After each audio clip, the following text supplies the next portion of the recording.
There are so many bidding strategies in Google Ads, and it can get a little overwhelming, especially when you're at the beginning of your, media buying journey. So I'm going to take you through the different bidding strategies. I know there's a million videos out there online on this, but I'm going to take you through it from my experience running every bid strategy, because I've actually ran every single bidding strategy, and there are nuances to them. It's not as black and white as, oh, if you want conversions and just run a, conversion based bidding model or run maximize conversions. Yes, but also it's not as black and white as that. I wish it was, because then I would just be printing money, but it's not. So let me take you through them.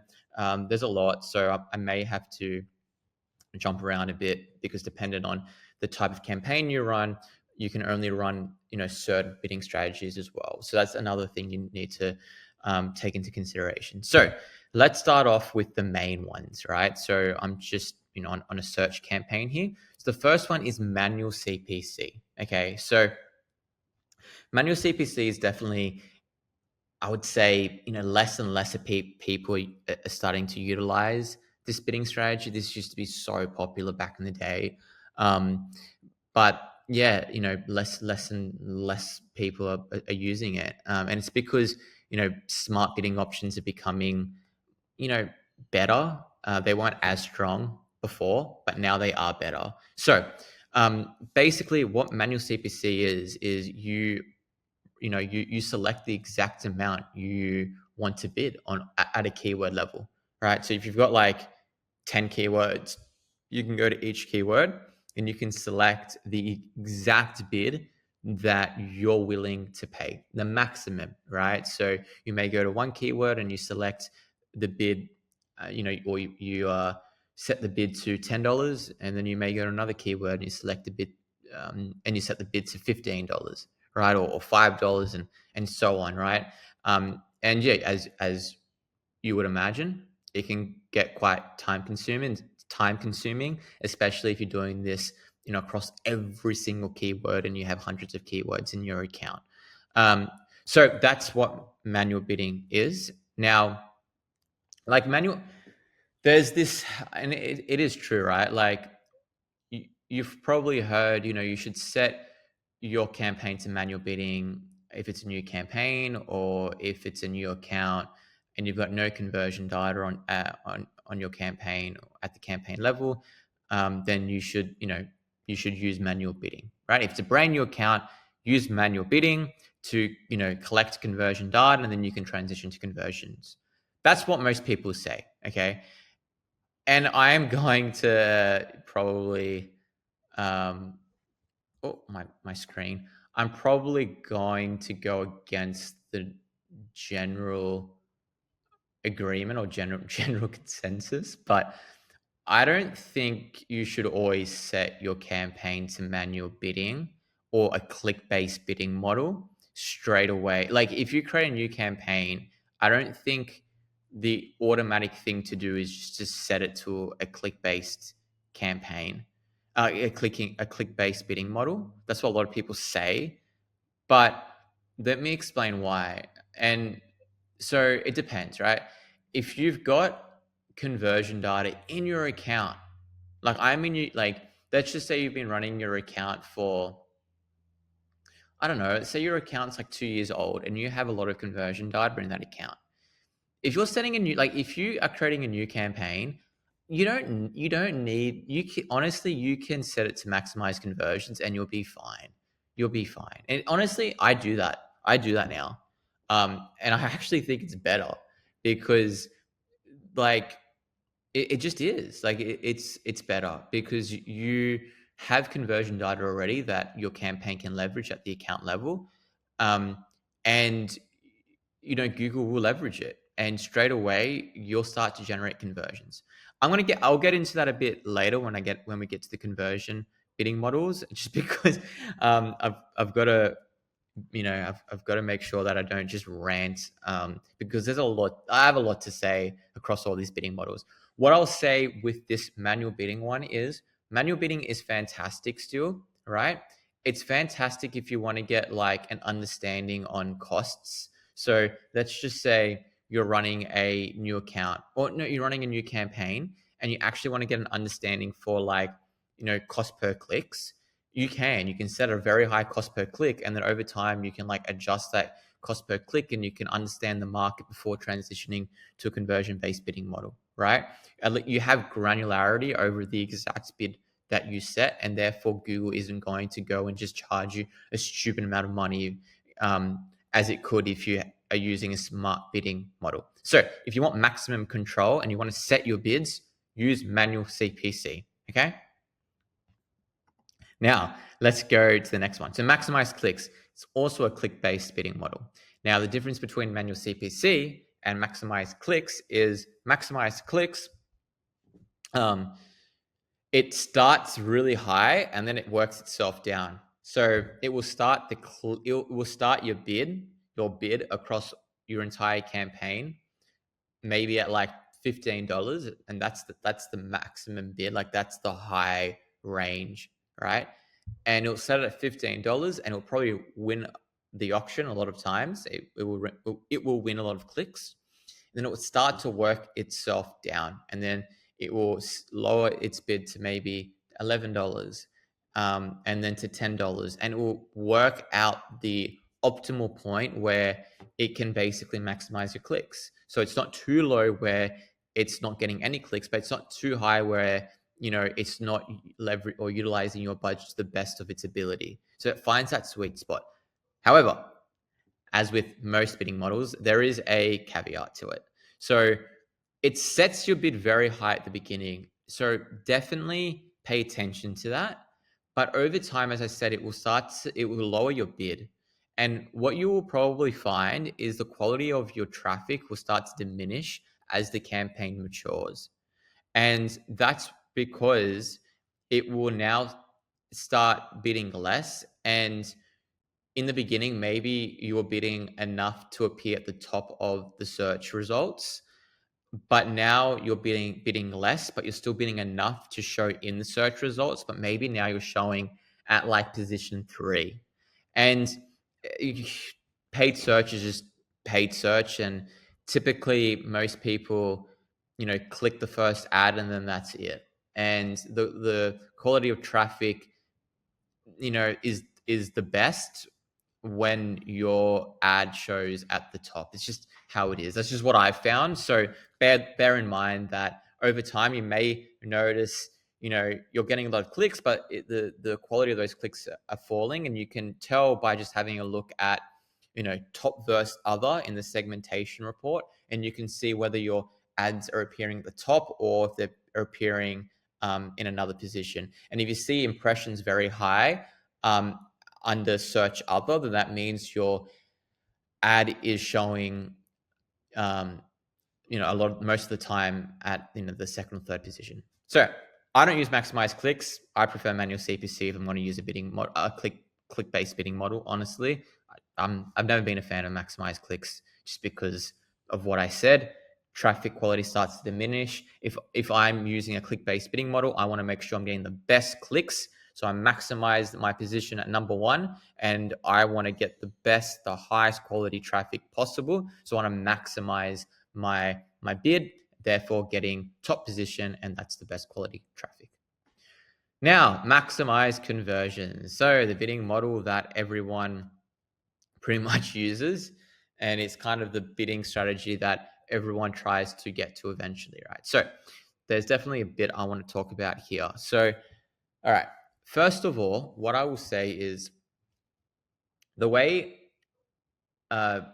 conversion-based bidding models function are very different to the way click-based bidding model functions. So let me start off with that first.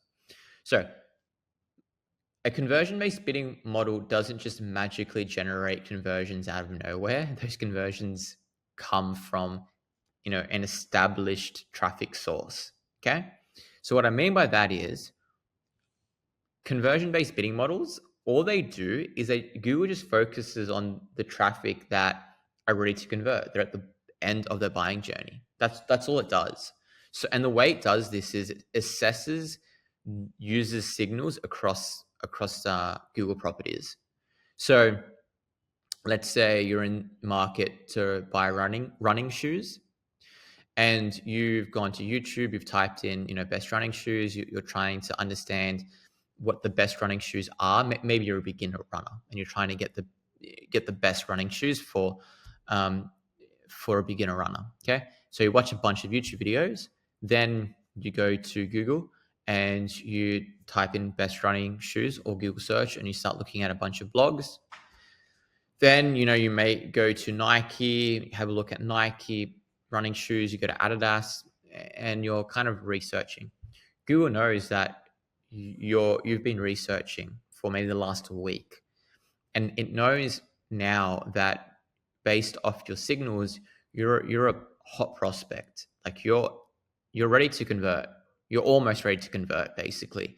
So Google will now charge a premium for that traffic, of course, but it will also put you, or it will classify you as, or it will categorize you under a conversion-based bidding model, you as a user. Okay, so what that means is, and this is why maximize conversions is very good if you use broad match keywords. You may have heard that, right? If you're using broad match keywords, obviously broad match is so loose, right? And if you're bidding on running shoes, you may show up for like best red running shoes in Sydney or in Australia. I don't know, just like something. It's probably a really dumb example, but the point is it will be some like obscure, like just very long tail keyword. And the reason that happens is because Google's identified that user as being high intent. It doesn't care what they've searched up. It's following the user, and it knows, okay, they're ready to convert. Even if the search query is really abstract and just very strange, as long as it's remotely close to running shoes, it will show your ad because it knows that you have a high chance of converting based off your audience signals. And therefore, it will show your ad and you have a high chance of converting. That's how conversion-based bidding models operate. Basically, the difference is it doesn't go after the search, it goes after the user. So a click-based bidding model like manual CPC, as an example, if you set a click at $10, then and let's just say it's running shoes, like exact match variant or the exact match type running shoes, you've set a bid of $10. As long as basically you're telling Google, no matter who the user is, I want to show for that query, no matter who searches up that query. If Bob searches it up, if Adrian searches it up, if Tom searches it up, I don't care. I want to show for that query. That's what you're saying. Whereas a conversion-based bidding model doesn't do that. A conversion-based bidding model will actually be very selective and only show up for the users that are at the are at the end of their buying journey, in that 5% of traffic who are actually ready to convert today. So it follows the user, not the query. That's how it works. And another distinction that I just want to say here as well is this is why it's incredibly difficult to compete with advertisers using a conversion-based bidding model if you're using a click-based bidding model. Let me give you an example. If you're running manual CPC and you're running a $10 bid, right? And like, let's just say, Bob searches up running shoes and Google knows that like Bob is a very high intent user. He's probably going to convert. He's at the end of his buying journey, right? An advertiser who's using maximize conversions, when you enter the auction alongside the advertiser using a click-based bidding model. So let's just say advertiser 1 uses a click-based bidding model, advertiser 2 uses a conversion-based bidding model. They enter the auction because the conversion-based bidding model knows that user has a high chance of converting, and the query is running shoes. Now, the the click-based bidding model leveraging manual CPC enters the auction at a $10 bid. The one using maximized conversions, since there's no bid limit, Google just simply increases the bid to like $15. Therefore, it wins. And if you're using manual CPC, you'll never ever be able to compete because you've got a set bid of $10, right? Whereas the person using maximized conversions has no set bid. So Google's just simply always going to outbid you if it believes that person has a high chance of converting. Something to bear in mind, okay? Like that's why it is very difficult to compete now, and you need to be. I'm not going to get into that because I feel like I can rant and I'll get sidetracked. So let me keep on bidding strategies, but I'll make another video on that and how to kind of navigate the early stages of paid search or Google Ads. Okay, but that's how maximize conversion works. Now we go to maximize conversion value. What is maximize conversion value? You set a target return on ad spend. Well, actually, no, sorry. Before I get to that, you've got maximize conversion value. Maximize conversion value is the exact same as maximize conversions. It just prioritizes higher value orders. So this is an e-commerce bidding strategy, and that's how it works. So it will try to go after the traffic that it believes has a higher average order value. That's what it does. Then you've got target cost. Then you've got target return on ad spend. So ROAS, you might set it to 400% or 200%. That's where you're telling Google basically, for every dollar I spend on this campaign, I want to generate $2 in return. You might set it to 400. Same thing. For every $1 I spend, I want $4 back. That's what return on ad spend means. And a key point here is you've got to think of it as restrictive bidding strategy. This is a very important point. A lot of people will utilize target ROAS. Let me also just say, because this concept applies to both, then on maximize conversions, you also have target CPA. You might set it to $100. It's the same thing. You're telling Google, I want to acquire a customer. This is for lead gen. I want to acquire a customer for $100. So ROAS, target CPA, the exact same thing, pretty much. Just target CPA is for lead gen. Target ROAS is for e-com. Not to say you can't use target CPA for e-com. It's just that's what they're designed for. So going back to my original point, both of these bidding strategies, target CPA and return on and target ROAS, they're both restrictive bidding strategies. Okay, this is an important point. So if let's just say you now have a lot of conversion data and you're getting a customer for $300 and you want to start to lower that target CPA to 200. You come here, you set a 200 target CPA and you're like, fantastic. It starts to get to a $200 CPA. But then you're like, all right, this is fantastic. I want to scale this. And you go and you increase your spend. You might increase your spend now from $100 a day. Oh, no, let's just say from $100 a day to $400 a day or $200 a day. You double it. And then you have a look at your campaign and you realize, oh, I can't spend $200 a day. I'm only spending like $130. This is where a lot of beginner advertisers or media buyers struggle. They don't know what to do. They're like, well, the client wants me to spend more. They wants me to scale at this target, CPA or target ROAS. But when I increase my spend, nothing happens. Why does this happen? Because it's a restrictive bidding strategy. Google doesn't go and just magically, generate more users at that target CPA. It doesn't work like that. I wish it did. All it does is, let's just say you're using maximize conversions. Maximize conversions, you have no restriction. There might be 10 people out of 100 people, 10%, who are ready to convert today, right? So that's your pool, right? So your pool, right, is 10 people. Those are the people who are the people that are ready to convert today, and that's the traffic that a conversion-based bidding model focuses on, the traffic that's ready to convert today.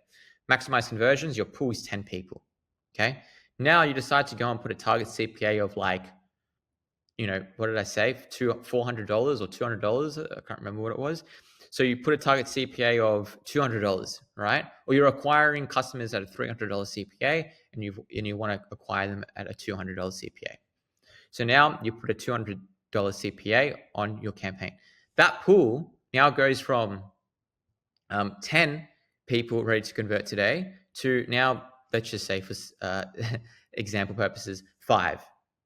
It's a restrictive bidding model. So you've just told Google, I only want to focus on an even finer. You've just narrowed your pool. You're just telling Google basically you want to focus on more qualified users. So it does that. It does it. But since the pool decreases, therefore, when you try to spend more money, it can't spend any more money because there's only 5 people who are ready to convert at that target CPA in that day. So in order to actually scale, you need to take off the bidding restriction, right? A target CPA, or you have to increase your target CPA maybe to $300, and therefore your pool will start to expand. That's how you scale. I'm not going to get into that again. That's another video. But just to explain it, that's why it's a restrictive bidding model. That's what you have to understand. It's a restrictive bidding model. That's why when you put a limit on your campaign, you can't spend more when you try to scale. Cool. Next one. All right, 21 minutes. Anyway, target search impression share. I used this very early on in my career. Never used it since. All target search impression share is, you're telling Google basically the target, so the number of, or the target impression share you want to aim for, right? So here you'll say anyone on result pages, or you can say absolute top of results page. I'll explain what that means. Let me just set it up. And then you say, I want 80%. Okay. So what this is saying is I want my ad to show at the number one spot 80% of the time. Let's just say you have 100 searches in a given day. Out of that 100 searches, you want to maximize the top of page rank 80% of the time. You want to appear number one, right? You can change that to just anywhere. So 100 searches in a given day. I want my ad to show 100 times. I don't care where. That's what you're saying. The thing is with this, right, is you can control search impression share with like manual CPC as well. It's just a bid. That's all you're telling Google. You're just saying basically, in order to maximize my position and appear at the number one position 80% of the time, Google needs to spend more on bids.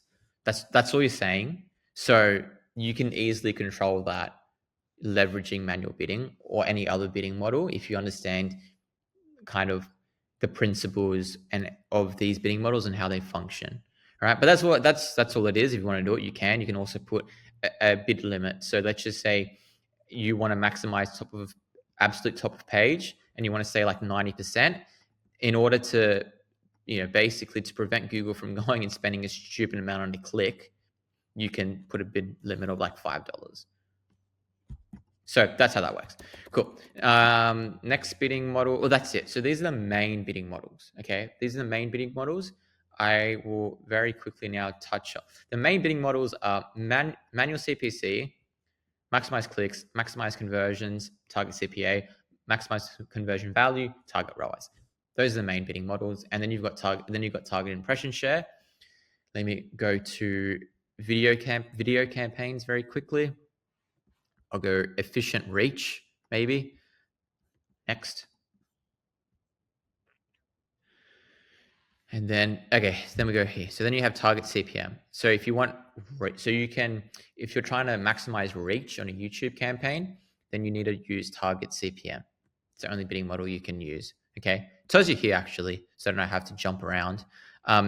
So the following bidding strategies aren't available in this campaign. So you've got maximum CPV, viewable CPM, target CPA, and then, we've been over these. Viewable CPM or maximum CPV, sorry, those I believe are only on, let me have a look. Video views. So video views, if you want to maximize views, then you can use target CPV here. Okay, but you can't use target CPM. Basically, target CPM is you tell Google how much you're willing to spend per 1,000 impressions, right? This is per 1,000 impressions.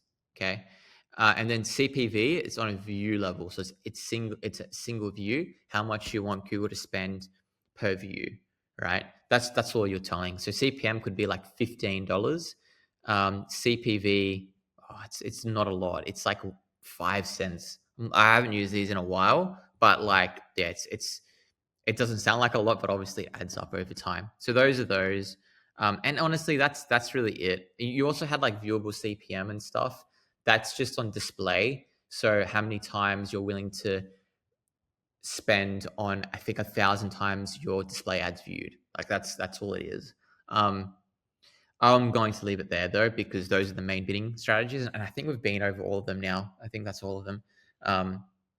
Cool. I hope that was helpful. The main part of this video, I want you guys to really understand is the conversion based bidding model and the click based bidding model, and how they operate at a fundamental level. If you get your head around that, it will make your life a lot easier, right?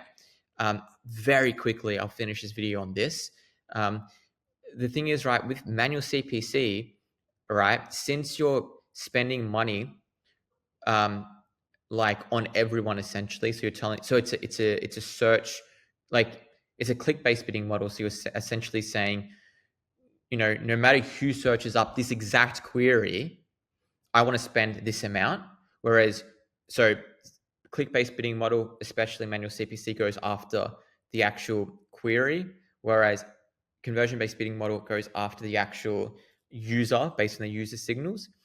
The target CPC bidding model or manual CPC bidding model, you can actually focus on traffic that are at the beginning of their buying journey, right? If you think about it, because all the advertisers using manual CPC or using maximized conversions or conversion-based bidding model only focuses on that bottom 10% of users that already convert today. What about that 90%? So that's where you can come in and you can actually focus on that 90% who are still very valuable. It's just that they're at the beginning of their buying journey.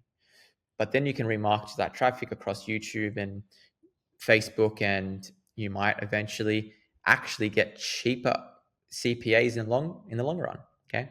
Anyway, I'll make another video on that. But yeah, I just wanted to clarify that. So I hope that was helpful, and I'll see you in the next one.